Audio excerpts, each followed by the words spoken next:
जी हाँ, नमस्कार साथियों। इस समय की बेहद बड़ी खबर मैं आपको बता दें कि लोकसभा चुनाव 2024 को लेकर बीजेपी और कांग्रेस ने तैयारियां शुरू कर दी हैं।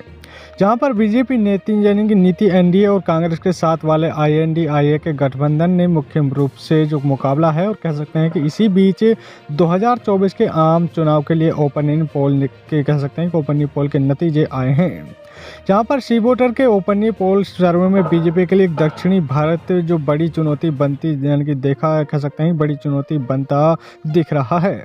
हाल ही में विधानसभा चुनाव में भी बीजेपी को दक्षिण में निराशा हाथ लगी थी, और ऐसे में देखना होगा कि सर्वे में किसे कितनी सीट मिलने का अनुमान है।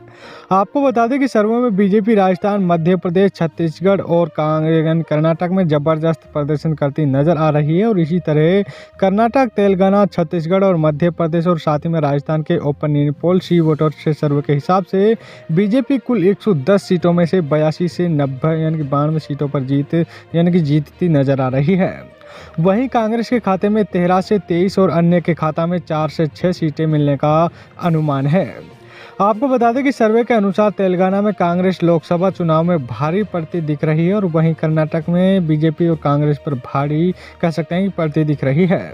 तेलंगाना में पार्टी विधानसभा चुनाव का प्रदर्शन दोहराती नजर आ रही है, और तेलंगाना में कांग्रेस को 38% वोट मिलने की बात कही जा रही है। वहीं पर बीजेपी को 21% वोट मिलने की बात कही जा रही है। और आपको बता दें कि साथियों, जो इसी सी वोटर के सर्वे में कर्नाटक में बीजेपी कांग्रेस पर भारी पड़ती दिख रही है, जहां पर पार्टी अपना पिछला प्रदर्शन दोहराती नजर आ रही है। और इसी तरह 2 राज्यों की 45 सीटों के हिसाब से भी बीजेपी कांग्रेस से बेहतर नजर आ रही है। हालांकि कांग्रेस पिछली बार के प्रदर्शन में सुधार करती नजर आ रही है, और वहीं पर कह सकते हैं कि ओपिनियन पोल सर्वे को लेकर जो यूथ कांग्रेस के नेता श्रीनिवास पीवी ने कहा है कि तेलंगाना में बीजेपी को एक भी सीट नहीं मिलने जा रही है। उन्होंने कहा है कि कर्नाटक में कांग्रेस 20 से अधिक सीटें जीतेगी, और सर्वे के अनुसार कर्नाटक के इस बार कांग्रेस का जो वोटर शेयर बढ़ता दिख रहा है, जहां पर 2019 के 32% के मुकाबले इस बार कांग्रेस को करीब 43% सीट मिलने का अनुमान है। और वहीं पर बीजेपी का जो वोट शेयर 2019 के 51%, 75% के मुकाबले घटकर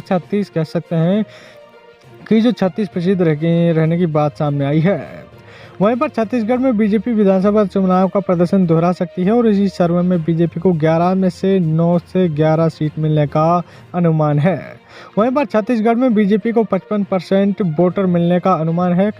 वहीं कांग्रेस को 37% वोट कांग्रेस के खाते में जाते दिख रहे हैं। वहीं अन्य के खाते में 8% वोट मिलने का अनुमान है। साथ ही इस समय की बेहद बड़ी खबर है। कि राजस्थान में लोकसभा चुनाव में बीजेपी का जादू चलने का अनुमान है, जहां पर सी वोटर सर्वे के अनुसार पार्टी यहां लोकसभा चुनाव में भी विधानसभा चुनाव वाले प्रदर्शन दोहराती नजर आ रही है, और बीजेपी को यहां से लोकसभा में 57% वोट मिलने का अनुमान है।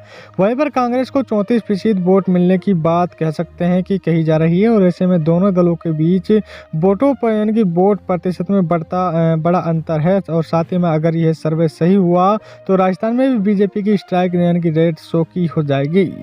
साथ ही इस समय की बेहद बड़ी खबर है। ज़्यादा से ज़्यादा शेयर करें, वीडियो को लाइक करें। अभी तक चैनल से नहीं जुड़े हैं तो चैनल को जरूर सब्सक्राइब करें, जिससे कि आपको हर खबरें मिलती रहेगी। धन्यवाद।